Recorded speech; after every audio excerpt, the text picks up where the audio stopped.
Hey everyone, welcome back to Launchcodesfootball. My name is Chris, And I'm Chelsea. and today we are going to be talking about the next week of the playoffs. And this past weekend's, it was an exciting one at times. There were some really boring times too, but Indeed. we'll get into that. It seems And like, some really sad times. oh yeah, some really sad. Man, there's just a mix of emotions. If you're an NFL fan, it was like a mix of emotions this weekend, especially if you were a fan of these teams. But welcome to the playoffs, right? Yeah, yeah. All right. Well, let's get into it. Chelsea, what do you got for us today to start us off? Well, let's talk about Mr. Patrick Mahomes and his injury, right? Which, not a great look for the Chiefs. You kind of need, arguably the best quarterback in the NFL playing in the AFC Championship. That's kind of important. But Patrick Mahomes sustains an injury, doesn't return to this game, and Mr. Chad Henne leads the Chiefs to the AFC Championship.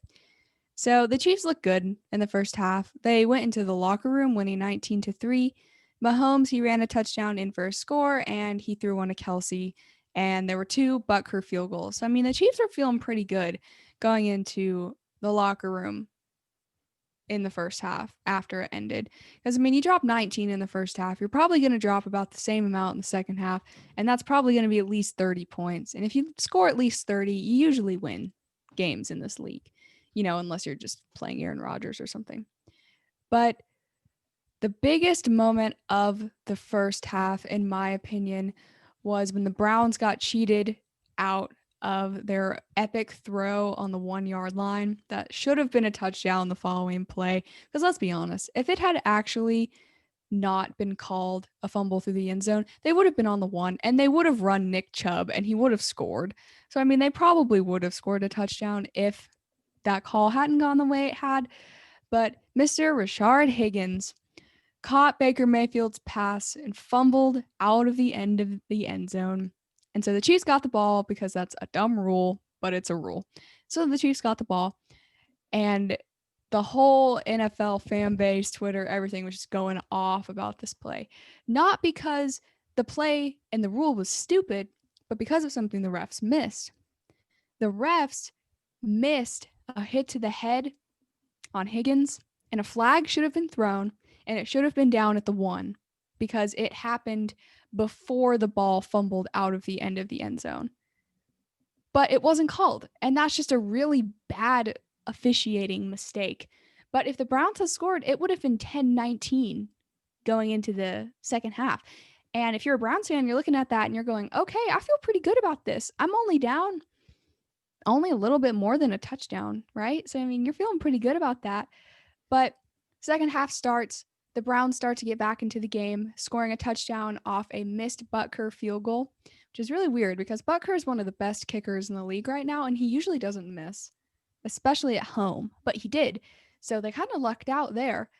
But they managed to score a touchdown, and it ended up being 10-19. So they're only down 9 now. So Browns fans, they have that tiny glimmer of hope that they continuously have held on to for years and years and years of them being bad, right? On Kansas City's second drive of the second half, Mahomes gets knocked out of the game due to a blow to his head and neck area. He did not return, and Chad Henne entered the game as the new starter. Now, I will say, post game, I saw some interviews and some quotes about this injury, and apparently it wasn't a concussion. It was some kind of like neck nerve that got hit weird, and he was out of it because that happened. So people don't think that it was a concussion, but he's still going to have to pass concussion protocols, I believe, to be able to play in this game. So let's hope that prayers are up for Patrick Mahomes because you never like to see a player get hurt, right? Especially someone that everyone loves. You hate to see that. But he didn't return. And Mr. Chad Henne, the person I dealt with being on the Jags for a few years, which wasn't saying much because they were the Jags, but he came into this game as a new starter. He and running back Darrell Williams led the Chiefs into field goal range, and Butker converted. The score was now 22-10. So Mahomes is out, but you have a sizable lead, and the Browns are going to have to go 75 yards down the field. So you're feeling pretty good. But they do. They go down the field, and Kareem Hunt scores. It's now 17-22. Chiefs fans are getting real nervous at this point. Real nervous. But Tyreek Hill then proceeds to make the craziest catch of the game from Chad Henne in their following drive. He turns over, is on the ground, and pins the ball against his leg as he's rolling, and somehow it doesn't touch the ground, and somehow it's a catch. And I watched that and I was just like, what? This is crazy. But yeah, crazy. He caught it. So Kelsey ended up having a big catch too. And not long after, you think, oh, they're going down the field. They're going to score a touchdown. This game's going to be over. No. Chad Henne had something else to say about that. He throws an absolutely horrible pass. He floats this thing 5 yards past his receiver, right into the arms of Carl Joseph, who was wide open in the end zone. He was more wide open than his receiver was. Which, I watched the highlight of him throw that ball, and it didn't look like it got tipped or anything. It didn't really look like he was under pressure at all. Am I just mistaken? Did I miss that? Or I think he just literally whiffed the throw. Okay, yeah, that's what I thought. It was bad. It was a bad throw, and I saw it, and I was like, no, Chad, no. But he threw that. Carl Joseph, defense is having a party in front of the party cam. But ultimately, it ends up not being enough. The Browns punt on their final drive, and the Chiefs get the ball, and Henne leads them down the field, making plays such as an epic 13-yard scramble through traffic. And then Andy Reid calls the play that no one thought they would call. Baker Mayfield thinks he's going to get the ball back. It's 4th and 1.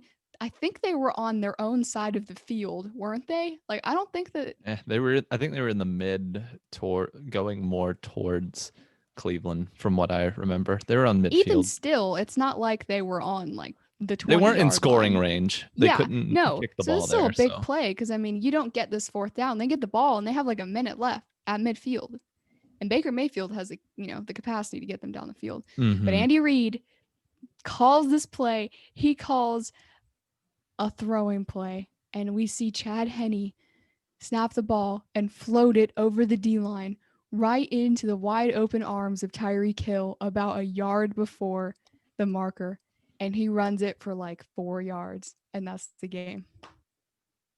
Final score 22-17. Tyreek Hill is the hero. Chad Henne makes up for his horrible interception by converting on 4th down, and the Chiefs advance to the AFC Championship. So that was okay. Yeah, I think when Henne threw it, Tyreek catches it, he sits down inbounds. I think something that was really interesting just to kind of think on, if that play doesn't work, everyone's praising Andy Reid this week. Let me tell you, if that play did not work and they lost that game, man, people would be ripping him a new one. It's really funny how fans are in the NFL. You're talking to a Colts fan, right?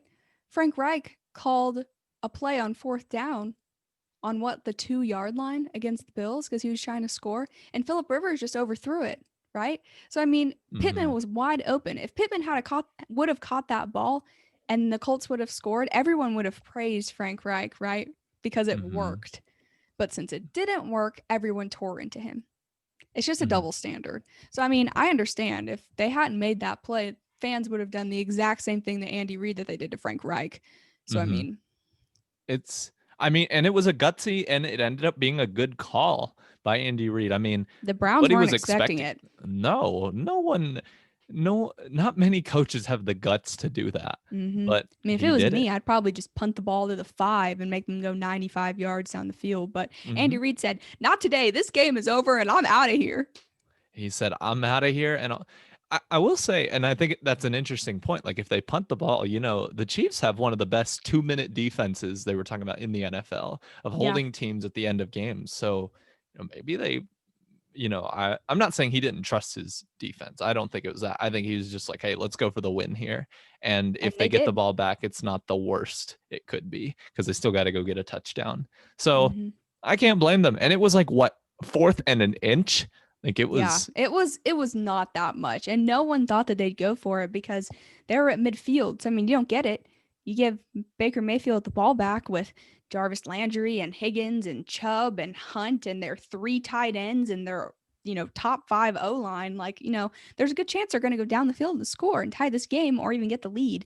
Andy Reid said, not today. This game's over. I I mean, I respect the decision. He wanted to go win, and he did it. And Tyreek Hill, what better person to throw to than Tyreek Hill? So, Yep. But shout out to Baker Mayfield playing really well in this game.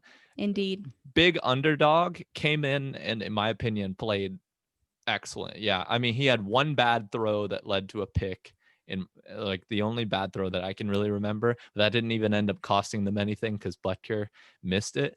Fun fact, apparently he leads the league in missed extra points, and that kick was For from real? extra. Yeah, he has not been good at making extra points this year. He's normally a good kicker, but he's just missed a lot of extra points this year. He was And good on the so Panthers. for like the 2 days they had him or whatever, but Hey, I mean, better than not having him, right? I think overall so like even that pick, it didn't end up costing them as much as it could have.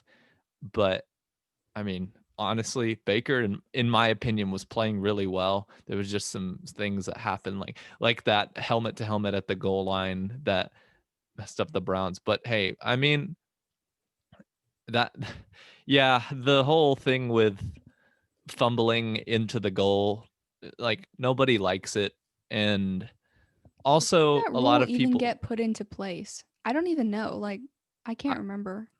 I don't know exactly, but what I do think is they also, okay, and a lot of people are saying, well, it was a helmet to helmet, like, and in a lot of ways they're not wrong. Like it was an illegal move caused a legal fumble.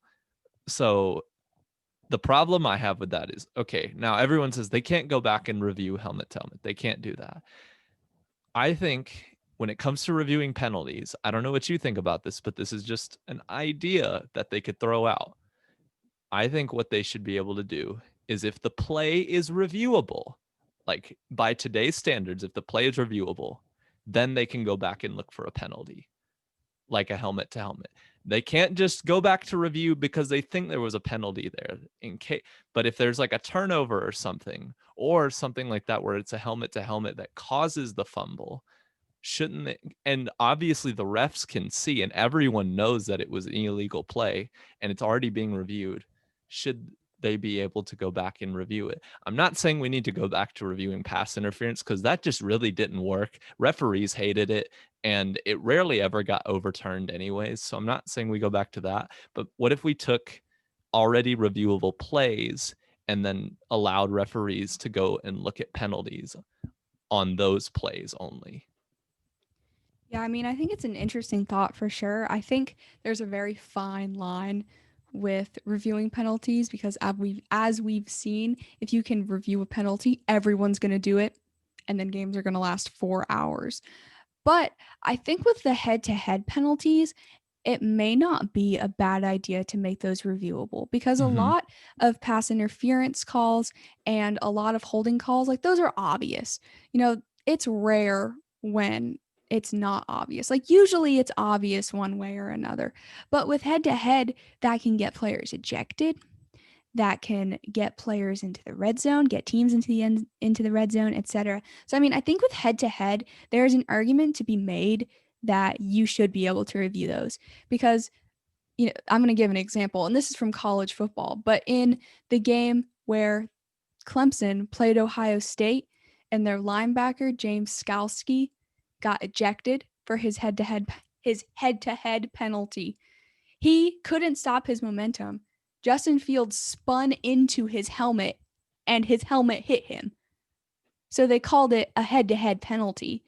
But the thing is, it only was because he spun. Like if he had just been going forward, it wouldn't have been.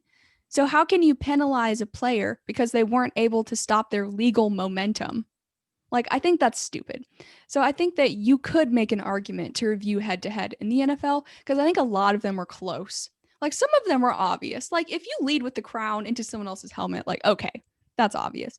But I mean, if you like lead and like hit their neck right below their helmet but don't hit their helmet, but it ends up kind of moving their helmet, like that's going to get called. Should it? I don't know. But I think that there's definitely an argument for it. And, back to Baker Mayfield, I mean, he did have a good game.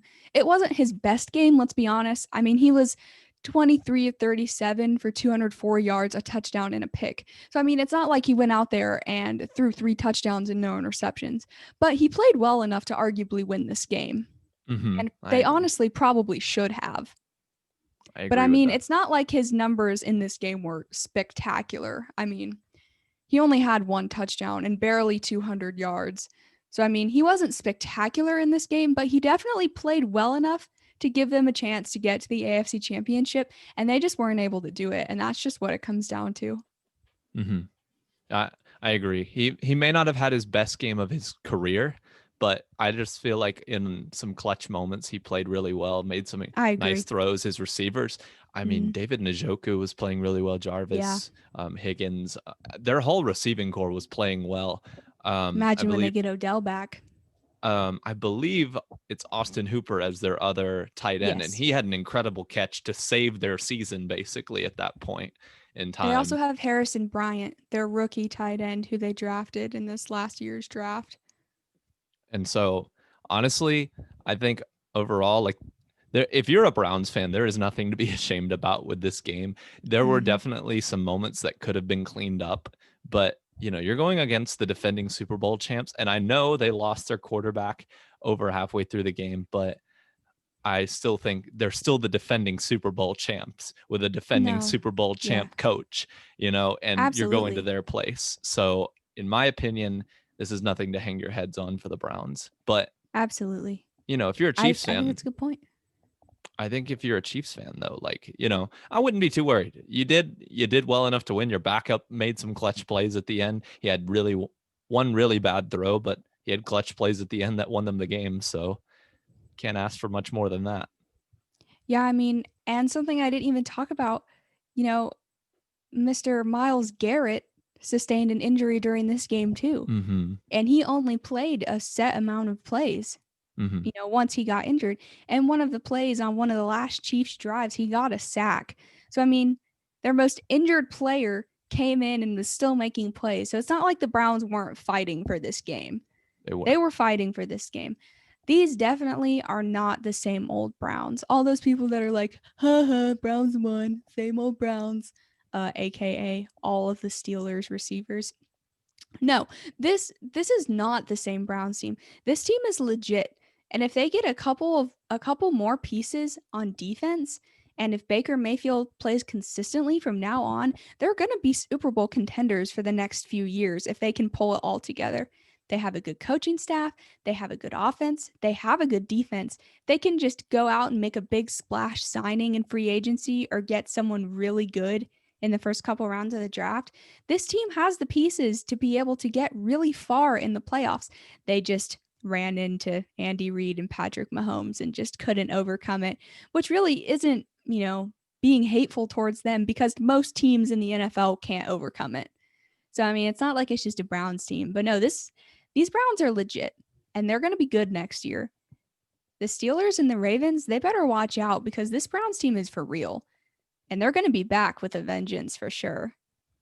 I think if they can, build up that defense to be elite, they could be really a problem. I But agree. moving on to our next topic, that was good job, Chelsea. Great topic as Thanks. always. Our next topic we got here is, well, we had the Saints and Bucks play, and we're probably seeing Drew Brees play his last game in a Saints uniform and in the NFL in general. Bad. I mean, I think everyone kind of figured that, like, especially when he's walking into the tunnel and he looks back at the scoreboard or looks back to the stadium, and that's his kind of last glance. He didn't have a good game. His send out game wasn't great. He threw 3 picks. He didn't look good, and he lost to Tom Brady. And Brady, And he played in front of no fans. How sad. I think Brady looked looked good in this game at times. He looked good enough. Like he's I think he's gotten better as the years gone on. But for Breeze, this is I'm gonna imagine his last game. And so I think the thing I think about is if we take the career of Drew Brees from 2010 to 2020, we of course Drew Brees has a Super Bowl ring before the 2010s, but I would like to, yeah, sorry, Chelsea, but That's okay. um, so I think something interesting to think about is, did the Saints, do you think they provided the talent for him throughout the 2010s to win? Obviously, we know in the past couple of years that they did, but we talk about like playoff chokes or people who don't get things done in the playoffs, right? We talk about Atlanta choking several times. We talk about the Bills losing 4 straight Super Bowls back years ago, and we talk about just all these different things. But are the Saints gonna kind of be remembered as that? Because yeah, or at least through the 2010s, they did win a Super Bowl before then. But if we're talking about this past decade, are the Saints going to be looked at as that? I mean, they had 3 straight years of going 7-9. I believe 4 years of 7-9 in the 2010s, and the rest of the times they didn't make the Super Bowl. And a lot of those times, like or some of those times they were even favorites to make it. I believe by betting line, they were the favorites to make it this year. That's what I had heard. I don't know about that. I feel like I don't know why. I don't personally know why, because I thought the Packers were the best team in the NFC this year. But I just wonder, did the Saints, the problem was like Drew Brees used to be able to throw for like 300, 400 yards, 3 touchdowns. You couldn't sack him. You couldn't do anything. But man, the defense would just not stop anybody. There was a game back when the Panthers went 15-1 and they were on their way to that. And my goodness, this game was it was a heck of a game. Like, it was incredible. But man, the Saints defense could not stop the Panthers. It ended up being like a 40 something game with the Panthers winning. And I'm like, yeah, I mean, Breeze used to get in those types of games. I think it was not too long ago also when the Saints versus the Giants ended up like in the 50s in overtime. So it just kind of shows you they really took a long time to hit on their defense. They finally got a good draft with some defensive players like Marshawn Lattimore, and they got some others. And then they also got Kamara that draft, and they really hit on that draft, and that's what set them up as of recently. But that was kind of towards the latter end where Breeze wasn't looking quite the same. So I'm not sitting here and saying that the Saints were bad through the 2010s. That's ridiculous. And I mean, they were good 6 out of the 10 years. That's not too bad. That's over 50%. And I just wonder if that's something people will think about when they think of this Saints era. Yeah, I mean, his one Super Bowl ring came against the Colts, so I'm always going to credit Drew Brees for that game because Drew Brees played really well in that game. And we all know that Peyton Manning got intercepted and got run back, blah, blah, blah, blah, blah. Then we lost. But, I mean, that was a really good game from Drew Brees. I think that if we're going to talk about the Saints, quote unquote, wasting Drew Brees' career, let's be honest. I mean, the Saints in the early 2010s, they were mediocre. I mean, even if they had a winning record, they didn't go to the Super Bowl.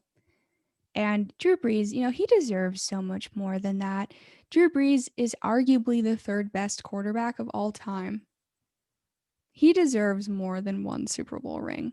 And even though he beat my Colts in that Super Bowl, I really like him. I mean, he played for Purdue, which is a school in Indiana that I was always around as a kid. And he is a great guy. He's a great player. But I think that you have a point. The Saints didn't really pull it all together until about 3 years ago. And 3 years ago was when the tail end of Drew Brees' career started happening. It's when he started declining a little bit. That's just how it is. You get a little bit older and you just don't have the same capacity to perform like you did. That's just how it goes, unless you're Tom Brady, apparently, and then you're unstoppable when you're over 40. But that's just how it is. And I think that Saints fans have a legitimate reason to be unhappy with their organization because before 3 years ago, Drew Brees would, like you said, he'd go out, drop 4 touchdowns, no picks, 350 yards all by himself. That's crazy. And people expect Drew Brees to be able to do that this year when he's older. He fractured 11 ribs. He probably isn't even as healthy as he's letting on. And people expect him to go out and drop those same numbers. That's just not going to happen. It's just not. Like, he's one of the best quarterbacks ever, but he just doesn't have the capacity to carry alone anymore. And that was evident in this game. I mean, look at Kamara in this game. He didn't have a good game. Look at Michael Thomas. I don't even think Michael Thomas had a catch in this game. Their tight end, he didn't really have that great of a game either. You see, I picked the Saints to win this game because I thought that their defense was going to be good enough to stop Tom Brady. And I was wrong. It just wasn't. And their defense not being able to stop anyone is the moral of the story of the 2010s for Drew Brees. People who are going to say that the Saints wasted Drew Brees' career, I can see where you're coming from. But when I think of a career being wasted, I think of a player, who was supposed to be really good, playing really bad, right? If you're going to talk about Drew Brees' career being wasted, it was the best wasted career ever. I mean, he's arguably the third best ever on a not that good team for half of his playing years. So, I mean, if you're going to talk about being wasted, it's like the best wasted career ever in like the last decade because he was still really good. But I just feel for the guy, honestly. He deserved so much more and he deserved a better team and he deserved more wins because that's just the kind of guy he is. But ultimately, that's not what happened. He played his final game against Tom Brady, how fitting, against zero fans, COVID, and he just didn't play well. And some people are dragging him and some people are not tolerating any Brees slander. Because if you're going to blame anyone for this game, it's not going to be Drew Brees.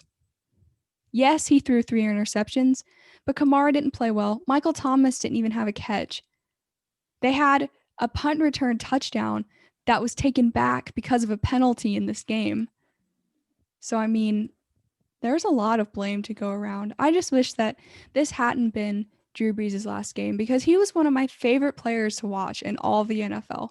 Even though he plays for a team I don't particularly like, and even though he beat me in the Super Bowl, he's a fan favorite. The whole NFL mourned his career after that game. And I don't know if you saw, Chris, but did you see that both Brees and Brady went back out on the field a couple hours after the game was over? And Brees' wife was out there and his 4 kids. And, Drew Brees came out and they were talking because they're obvious friends. I mean, they've only known each other for how long now? I mean, they're pretty good friends. And Drew Brees, was playing with his kids and Tom Brady threw a touchdown to his son in the end zone. And it's like, these people, they're just regular people. Like, Drew Brees is retiring and Tom Brady's the best ever. But like in that moment, it was just really nice to see that they're just regular people. They were just out there having a chat, hanging out as friends. Like, it was just cool to see. And I really liked that Tom Brady did that. I mean, you know me, I'm not a big Tom Brady fan, but I respected him a lot that he went out and did that. I just feel for Drew Brees. And I think that game was the end of an era for the Saints. And I don't think that the Saints are going to be the same for a while. I think and here's the thing. Somebody may say, well, Chris, you like the Panthers, so of course you don't like the Saints. Of course I don't like the Saints. It's like asking I don't know, like a Bills fan, do they like the Patriots? No. But yeah, I mean, I don't like the Saints. But here's the thing. I'm not taking that into account. Like I like Drew Brees as a person, and I think he's an incredible player. He's had an incredible career. Am I happy to not have to deal with him anymore? Yeah. Like, and I think I speak for, most of the NFC South fans saying that we're happy we don't have to deal with him anymore. Yeah, like he had a really great career, and there's a part, maybe there's even this little part that like we'll miss him a little, but also there's this part that's like, well, we don't have to deal with him anymore. So that's nice. But I think overall, I'm not sitting here and bashing him by saying this. I think that I'm just talking about the Saints building up the team around him to do it. I think they had that this year. And I think that what Saints fans were really hoping for was that Denver Broncos Peyton Manning team that won the Yeah. won the Super Bowl. And I think I don't think the Saints defense was just as good as the Denver defense. That defense was just something different. It's one of the That best to ever defense do it. carried Peyton Manning, Exactly. And I mean, who Colts fans still claim is theirs, by the way. There's only one statue of Peyton Manning, and it's outside Lucas Oil. So Broncos fans can fight me.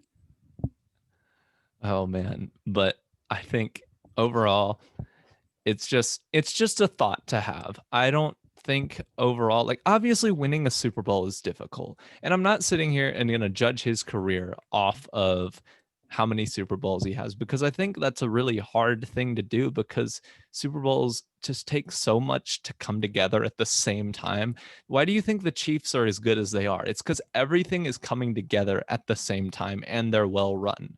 I mean, that just doesn't happen. Most of the time, it's one thing comes together at one point and then another thing comes later. And by that point, the two don't always mix. That's why one team normally makes it and two only make it to the Super Bowl, or one team wins it, two make it to the Super Bowl.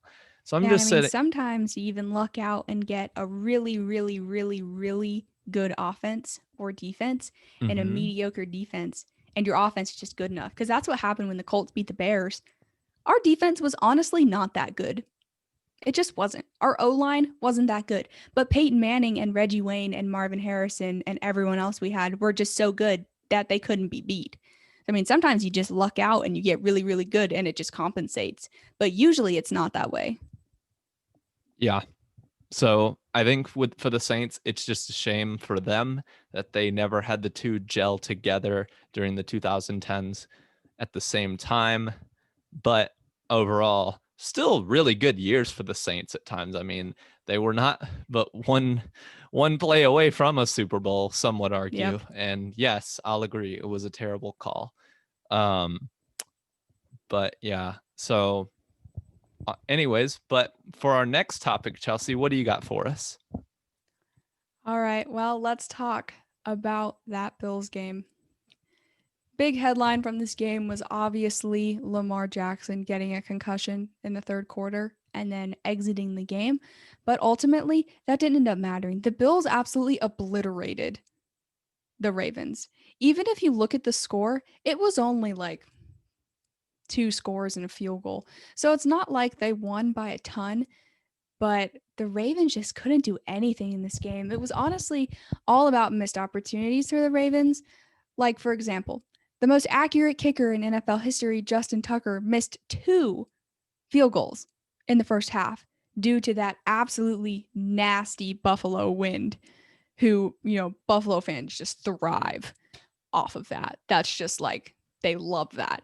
But it's bad when Justin Tucker misses not 1 but 2 field goals. And honestly, to be fair, the Bills missed a field goal too. The score was 3-3 at the half. So I mean, you're watching this game and you're thinking, your stereotypical 21st century NFL fan is watching this and thinking, this is boring. It's 3-3. Why am I bothering watching this? And in the first half, both defenses played pretty well.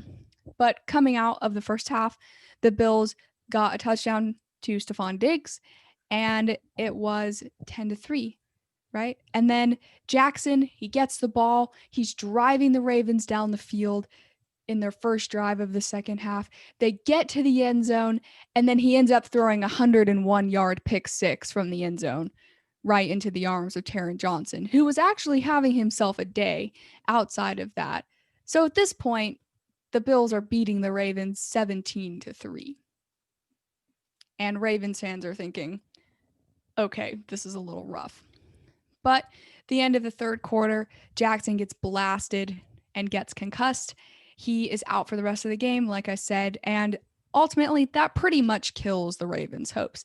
Backup quarterback Tyler Huntley comes in to try and save the game, but unlike the Chiefs' Chad Henne, he is unable to save this game for the Ravens. They end up turning the ball over on downs twice in the fourth quarter just because they had to. They couldn't afford to punt. They had to try, and they just couldn't convert.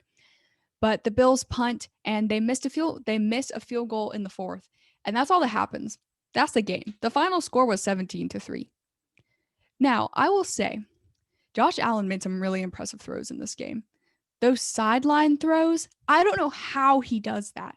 When I was watching them play the Colts, I thought he was throwing it away. When he threw it down the left sideline, the ball looked like it was going, in a right field. And I was sitting on the couch. I was like, oh, that's out of bounds. And then he threw it and it was converted. I literally sat there. I was like, I'm not a fan of this. Oh my gosh. I was so mad. I don't know how he does that, but he did that to John Brown in this game. I was like, dude, how are you doing this? But I will say a side note for this game. This ultimately, the Bills won this game. They were the better team. They deserve to go to the AFC Championship. That's just how it is. But I will say the Ravens, they have a better defense than the Chiefs do. If you compare both of them, the Ravens, they're better overall. But I'm still really not that impressed with the Bills' offense this game. They only dropped 10 points on offense. And yeah, Josh Allen had some great throws, like I was saying, but you're going to have to score more than even 17 to beat the Chiefs at home. Plus, the Bills still can't run the ball. They only had 32 yards combined in this game. So did the Bills win this game? Yes. Were they better than the Ravens? Yes. Are they going to beat the Chiefs at home scoring 17? No, they are not, especially if Patrick Mahomes scores. The Bills have a very potent offense, but if Patrick Mahomes is playing, they're going to drop like considerably more than that. You're going to have to score more than 17 to beat the Chiefs at home. And I mean, technically, the offense only scored 10. And I would bet against Patrick Mahomes throwing a pick six in the AFC Championship. So you can even argue that they really only scored 10 points. You are not going to beat the Chiefs if you score 10 points. That's just how it is. Yeah, I agree. I mean, to some extent, I do agree because I do think part of it was definitely the wind. It's hard to throw the ball in that wind. They Not said it great was conditions. unpredictable. So it could have been partly that. But yeah, you are right that they're going to have to put up more points on offense if they're going to beat that Chiefs team. But the thing is, if the wind was the issue, you'd expect them to run the ball more, right? They only had 32 rushing yards. 32 rushing yards for Josh Allen and two of their running backs, Singletary and Yeldon. 32 combined. Most teams get 32 rushing yards in a quarter, not in a game. So if you're playing in terrible conditions in Kansas City and you're forced to run the ball because it's snowy or windy or rainy or whatever it may be, I just don't know if this Bills team is going to be able to beat the Chiefs running the ball. That's a good point. I mean, yeah, in a game like this, you'd expect them to have better stats in running the ball, but they didn't have that. So I agree with you. They're gonna have to be more impressive in that. I think they can bounce back from it. And actually, if you really look, they really even throughout the year, they're ranked below average in rushing yards, which I think is interesting. So they're an air raid offense, and so are the Chiefs. And assuming Mahomes plays, it's going to be a battle of, it's going to be just bombs everywhere. It's going to be Allen throwing deep, Mahomes throwing deep. I'm interested to see what will happen. I think Stephon Diggs still had a very good game this game. He did, yeah. He had over 100 yards, I believe. Yeah, he was the man on that offense. But hey, a win is a win in the playoffs, and that has been the Bills' story this year. I mean, they didn't look pretty even in this game, but when you have these kind of weather conditions, normally they're not going to be very pretty. So we'll just have to see what they do. I think, yeah, obviously Jackson going out for the Ravens, huge blow to them, but that's just football sometimes. Did you see that when he went out of the game with a concussion, Bills fans donated over $100,000 to his charity? That's cool. Man, that's a Bills fans thing. Like if Bills a fans. player gets hurt or if a team like beats another team to get them into the playoffs or whatever, Mm-hmm. they go and they donate to those Yeah, favorite teams or players' charities. And I think that's so cool. yeah, Lamar's that is cool. is, I think it not backpack beginnings, but it's something with kids and providing them supplies in Louisville, where he's from, because that's where he played in college. I don't know if he's actually from there, but that's where he played in college, and that's his foundation. And they donated over $100,000, and they like post it on their Reddit page, all the links and everything, and all these fans were commenting under like, I donated money, hope that you get well. Yeah, I gave this amount, I hope you're feeling better, praying for you. Like, that's so cool. Like, I respect that so much. I just think that's really cool. But side note, again, I think if you're gonna pin the Chiefs rushing against the Bills rushing, honestly, neither have looked that great. They drafted Clyde Edwards-Helaire, and honestly, he hasn't looked that great. Damian Williams opted out for the year. He was their starter. So now they have Darian Williams. And they have Le'Veon Bell also. So you'd think with the names on the Chiefs rushing that they'd be able to win that, because the Bills have Singletary, who is good, and TJ Yeldon, and obviously Josh Allen, can run all over you if he chooses to. But I think that it will be interesting. The Bills are going to have to post a lot more points if they want to win this game. I agree. I think it'll be an interesting one coming Sunday.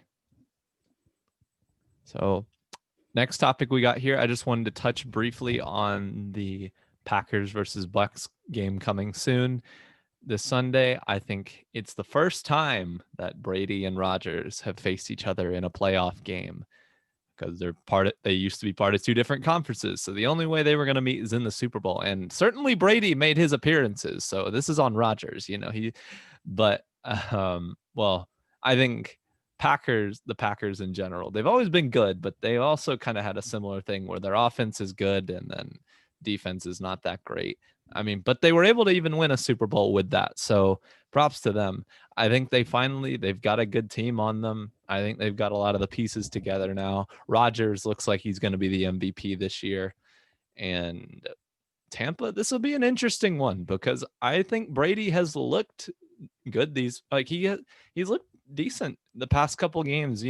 They've really gone away from just trying to chuck it deep every play, and it's helped them. They still do it every once in a while. Like at the beginning of the Saints Bucks game, it was 3rd and 3 and they threw like a 40-yarder to Gronk, and I'm like, why? Why are you like this? Like just go for the short yardage, get the first down. But hey, whatever works for them. I think Brady, he still has a potential to throw deep. He's still got it in him. He's not as accurate. Sometimes he floats the ball a little bit too high at times, but overall, he's still somebody you have to respect the deep ball on.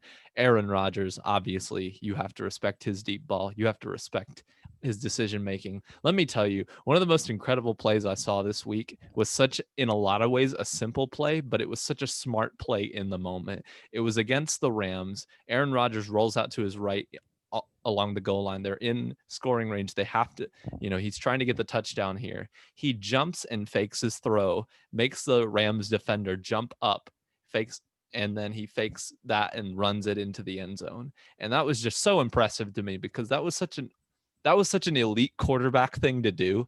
Even though he didn't throw the ball, we forget that Rodgers has some legs on him, that he can move. He's shifty in the pocket. He's hard to sack. And I mean, that was just an incredible play, because, even the Rams defenders thinking, they respect his throwing ability so much that he jumped and Rodgers got him and ran it in for a touchdown. And in my opinion, that was just one of the most incredible plays I saw this weekend. And there were definitely quite a few incredible plays. So overall, I think this will be a really interesting game. I know the media's been hyping this up. It's Rodgers versus Brady time, and that's something many people thought we probably wouldn't see, but I'm glad to see it. Honestly, it'll be really interesting. Yeah, I agree. I saw a graphic during one of the games. They have their little animated segments they do during the game, and it was talking about the NFC quarterbacks versus the AFC quarterbacks, and it was like the big kids table is the NFC quarterbacks because they're all old, and then the little kids table was the AFC quarterbacks because they're all under 25, and I was just like, that's funny. That is Because if you look funny. at these matchups, that is true. You got, Tom Brady versus Aaron Rodgers, and then you got Patrick Mahomes versus Josh Allen. It's like two different sides of a coin. So it's kind of funny if you look at it. It's like the young blood on one side and the old on the other. It's like the people who have controlled this league for the last 15 years and the people who are coming to dethrone them. Mm-hmm. You almost gotta wonder if Tom Brady just purposely went to the NFC just to prove like how good he is, because he was like, you know what, I want to go to the NFC and show up these other quarterbacks too, because he's been whipping on the AFC quarterbacks for so long that he was like, let me go show that I can beat the other side too, not just in the Super Bowl. So, and I mean, he's beaten Brees now. He beat Rodgers. I mean, they didn't really get a chance at Seattle because Seattle didn't make it far enough. So, and I mean, I'm just saying it's kind of funny in a lot of ways, because I think in a lot of ways this season's proving just, and like, I was talking to my dad the other day, and I was just like, Dad, I know I guess I haven't been around super long, being only 22, but Tom Brady is the most clutch player I've seen in my life, like in sports, like in my lifetime. Now, if we're talking like just, I don't know about all time. In my opinion, he's the greatest of all time. But like this man is what? He's in his mid 40s and he hasn't hit the cliff. Watch him hit the cliff this game because I said that. But I don't think he will. He takes incredible care of himself. Like his workout, his diet, his work ethic, regimen. Yeah, it's crazy. It's incredible. And he's one of the hardest working NFL players I think we'll ever see in our lives. Obviously, I believe a lot of them work hard every day, but Tom Brady, he's not only a hard worker, but he's got that talent. He's got the mindset of a killer in game. And whether he always comes out on top or not, like sometimes he doesn't, but he bounces back. Like last year in the playoffs, he didn't have a good playoff game against the Titans. He looked old. He looked rough. This year, he's come back and he's now won 2 playoff games, and he's on his way to potentially winning a third and going to another Super Bowl. Which, fun fact, if Tampa makes the Super Bowl, this will be the first time ever that a Super Bowl team will be at their home stadium, because the Super Bowl is in Tampa. So that's never happened before. So if the Bucs win this game, that'll make history. Why is that such a Tom Brady thing? Like that would only happen for Tom Brady. I mean, when you make it like 9 years, if he makes it, I think this will be 9. So he's bound to hit one of them, right? And they certainly weren't hosting a Super Bowl in New England. Sorry, Foxborough fans, but they're just not going to do a Super Bowl up there. They're like, it's too cold. They really pick based on weather, and of course they're going to pick Tampa Bay. My favorite Super Bowl that wasn't our Super Bowl win was the one that Indianapolis hosted, where the Patriots played the Giants, and then the Giants beat the Patriots. Best Super Bowl ever in Indianapolis. I mean, hey, yeah, didn't you say you went to some of the festivities or something like that? Yeah, my family, we went downtown and we got to go do all the festivities and see everything, and it was a really good time. And that was the first year I played fantasy football. And my top 2 players that year were Victor Cruz for the Giants and Rob Gronkowski for the Patriots. Words are hard. And I went into the superstore, because I wanted to get a Victor Cruz Super Bowl jersey because he carried me to my first fantasy playoff championship, right? And you know what all they had left was Rob Gronkowski jerseys. And you know what I have in my closet? I have a Rob Gronkowski Super Bowl losing jersey from Indianapolis. Wow. Love it. Yeah. So fake Do Colts I wear fan it? here. No, because I would get yelled at by many, many people. But it's just funny because the one Patriots jersey I have is from the year that they lost. Because not gonna lie, I actually like Gronkowski. Not gonna lie, that's why I have his jersey, because I actually like him. But he lost, so that makes the jersey even better.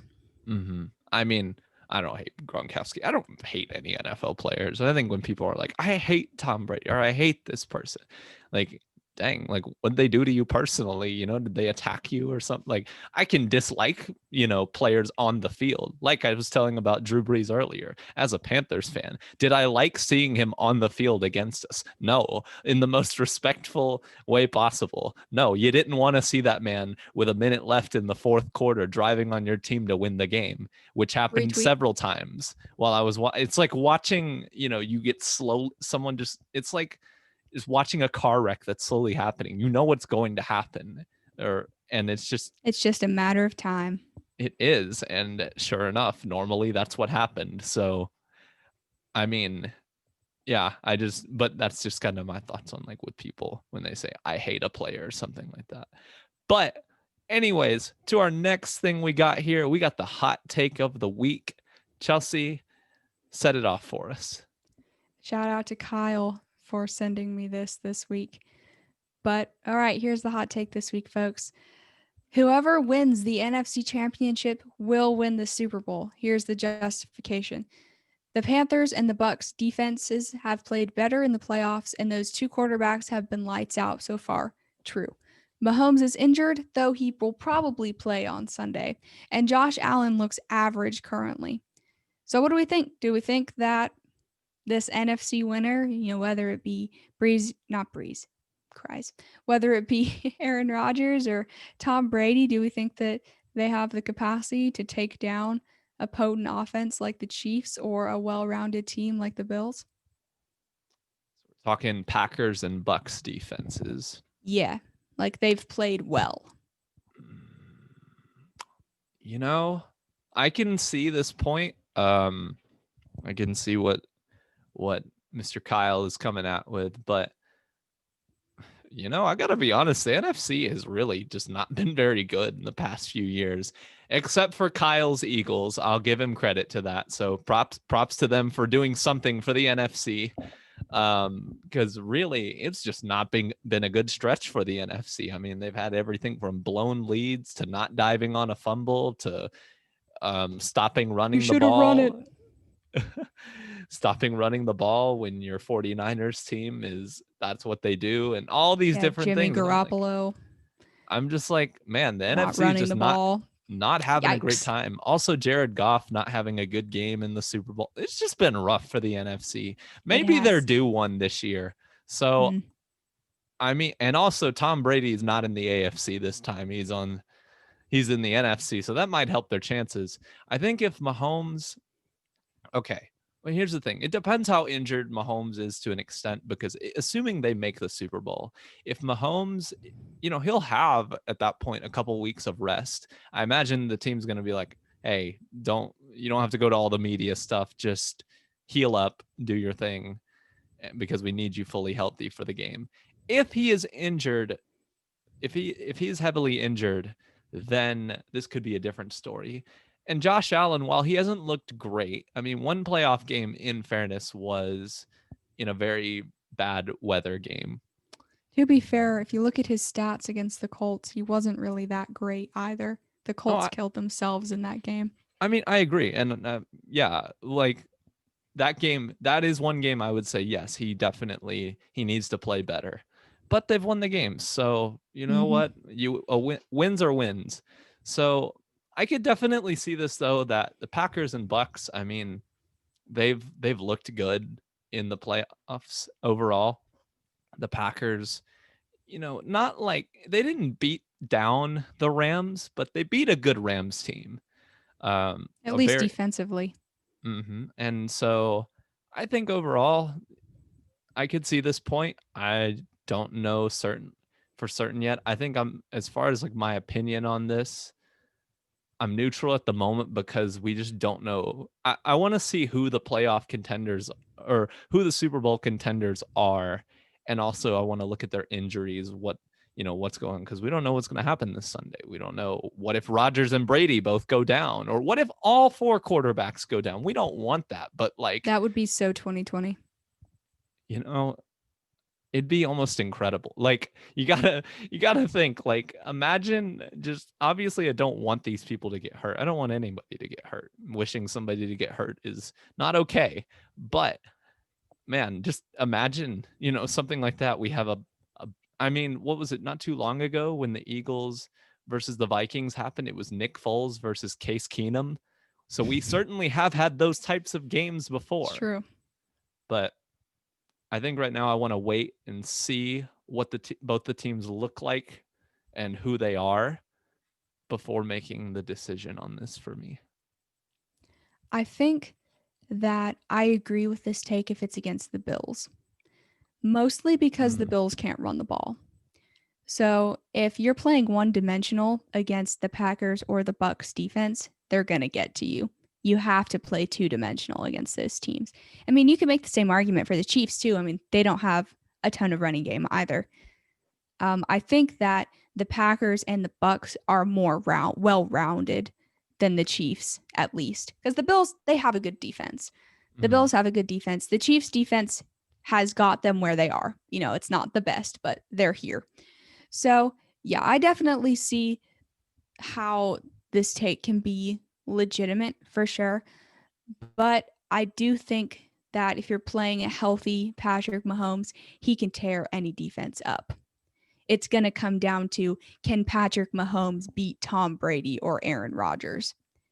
Can he outshoot two of the arguably best quarterbacks ever? And we're just going to have to wait and see. But I definitely think that it's possible. I think that if the Chiefs and the Bills, whoever they play, if they can't run the ball, I think that they will lose. But I think that the Chiefs have a better chance of running the ball than the Bills do, because they have Le'Veon Bell and they have Clyde Edwards-Helaire when he gets healthy, and they have Williams. So they have a well-rounded back, because the Bills, they have Singletary and they had their rookie, but he's out for the year with an injury. So it's either Singletary or it's not anything, because they have TJ Yeldon. Let's be real, he's not really going to do much. And they have Josh Allen, but he has to throw the ball. So if the Bills are going to run the ball, it's going to be Devin Singletary. And if he can't do it, they're not going to win. So, I mean, I'm going to give the Chiefs more of an edge there on the rushing attack, just because they have a deeper running back class on their team. But yeah, I definitely think that if, the Bills or the Chiefs offense doesn't play well-rounded, I think that they'll lose, because the Packers have Aaron Jones and AJ Dillon, and they can run all over you. And they have Aaron Rodgers, who is not stereotypically a runner, but he can also run all over you. And then you have Tom Brady, which is Tom Brady a runner? No. But they have Leonard Fournette and they have Ronald Jones. So, I mean, they can run all over you. So I think it's just going to come down to who can run the ball better in the AFC. I agree. I mean, well, I agree to an extent. I think it really could come down to that, or whoever's got the best air raid offense. Like I said, it's going to be, the ball is going to be flying through the air this coming Sunday. And I think that, go ahead. Oh, I was just going to say, if Mahomes is actually injured and isn't fully healthy, they're not going to win. Like, if they make it to the Super Bowl and he's not fully healthy, they're not going to win. But we'll see what happens. I think it'll be really Chad interesting. Henne time. I think that, we'll see. I think the NFC champion, they will probably, depending on Mahomes' injury, assuming the Chiefs make it, or injuries to whichever. I think, unless the Chiefs make it with a healthy Mahomes, the NFC champion will be the favorite. That's kind of what I'm thinking with this. So thank you, Kyle, for sending this take in. Really appreciate it. You can actually check out each time that we have a hot take of the week. We're going to post the clip to YouTube. So send them out. If you want your take on YouTube, send them to us and we'll post the video and post a clip of us talking about it. And, should be fun. For sure. Well, how about we get into our 2 game picks for the week? You want to say the score? Oh man. Okay, it is 87-85. So Chelsea is I am winning by winning by 2. 2. And He came back on me though. This last weekend, he came back on me. this was a tough weekend to pick because, all right, I'm going to be honest here. Part of it, so here's my strategy, folks, for anybody who's been keeping score here. I got to get 2 upset picks to be able to have a tie, to be able to go into the Super Bowl and win it for this year. By 1. How infuriating would that be?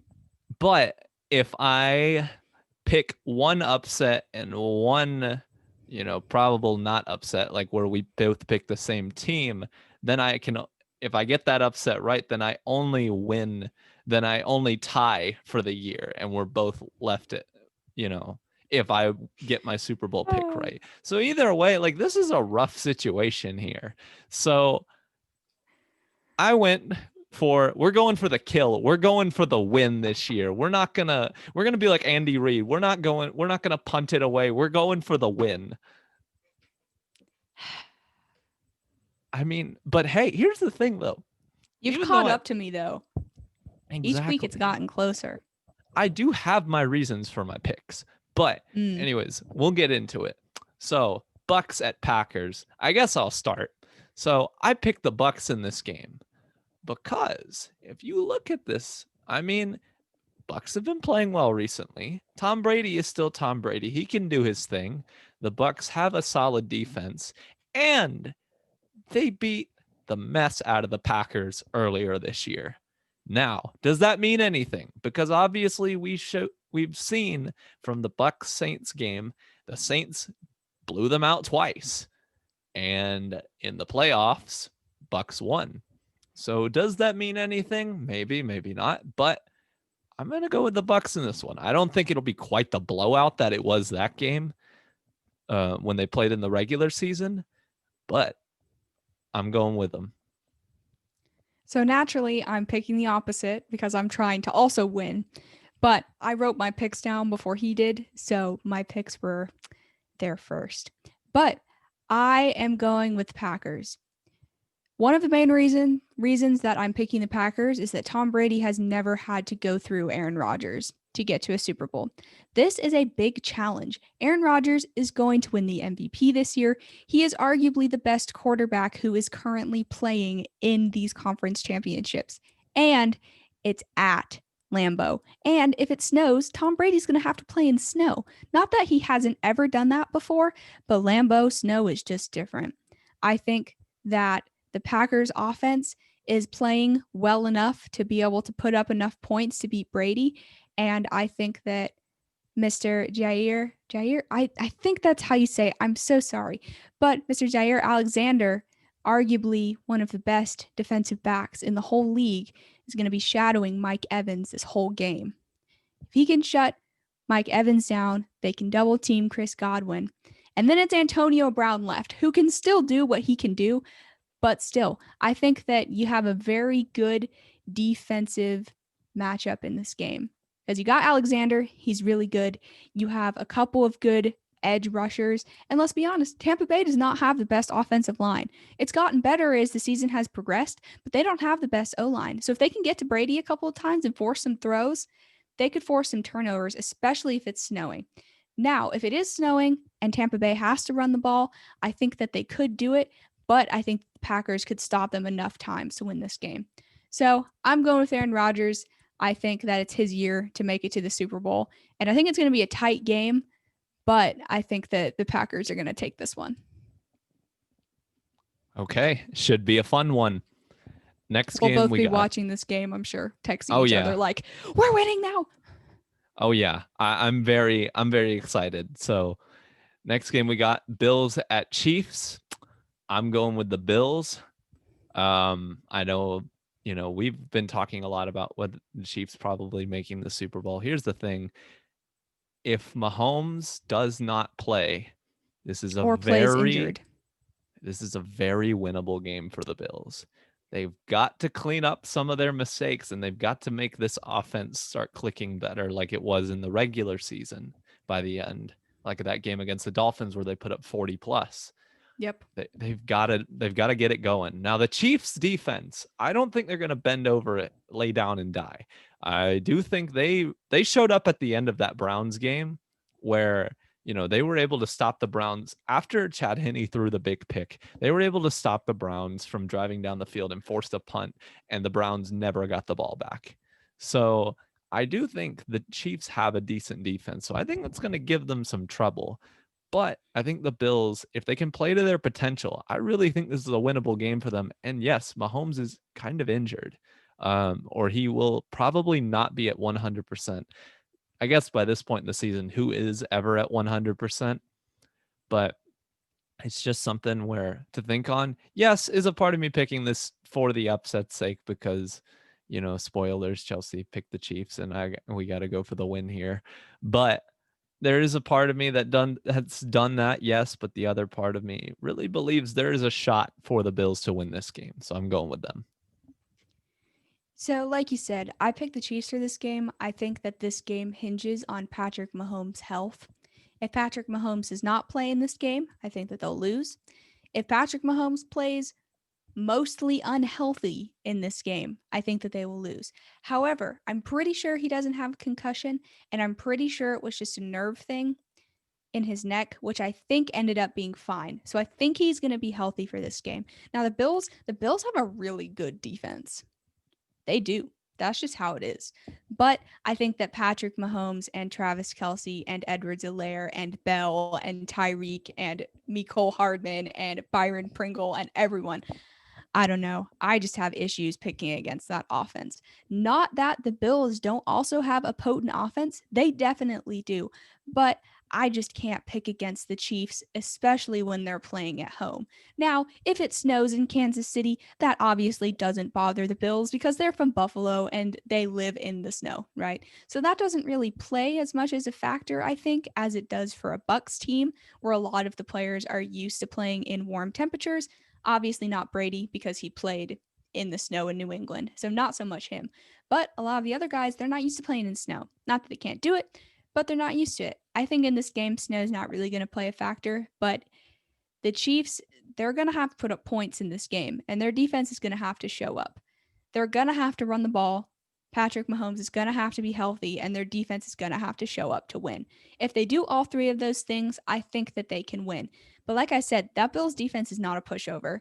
I think that they are going to, give Patrick Mahomes a tough fight in this game. And I could see this game being close. I don't think that this game is going to be a shootout because both defenses, even though the Bills is better, both defenses have proven that they have the capability to stop very talented teams. So I don't think it'll be a shootout, but I'm picking the Chiefs. I think that they're going to make it to the Super Bowl. But like I said, Patrick Mahomes doesn't play in this game. I really don't see the Chiefs beating the Bills. Okay. Well, we've got two good games this weekend, and this is our second to last weekend of the NFL. So I think it'll be really interesting, and we'll see how it goes. But Chelsea, do you want to lead us in the outro? For sure. And guys, just remember, even though the season is ending in February, this podcast is not ending. We will be talking all off season about trades, about the draft, about the combine that isn't going to look like it usually does because of COVID. So we're going to be talking about a lot of stuff once the season ends. So definitely look forward to that. But yeah, thanks for listening, guys. Tune back in next Wednesday for more content. In the meantime, follow us on Twitter at _LCfootball_, Instagram at Launchcodesfootball, and on Facebook and YouTube under the name Launch Codes Football. I'm Chelsea. And I'm Chris. And we'll see you next week. Bye. See ya.